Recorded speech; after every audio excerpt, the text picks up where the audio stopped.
how to screen record on Instagram, iPhone, and Android.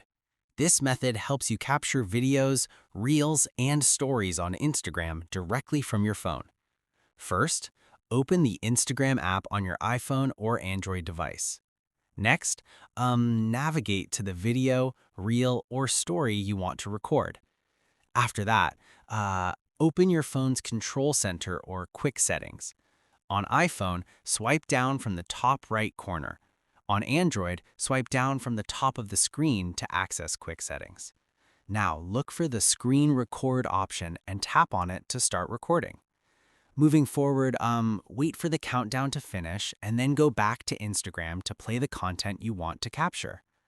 Afterwards, when you're done recording, open the control center or quick settings again and tap the screen record button to stop. Then your screen recording will be automatically saved to your phone's gallery or camera roll. In addition to that, you can trim or edit the recording before sharing it. Keep in mind, some Instagram content like private stories or live streams may have restrictions, so always respect privacy when recording. And that's it.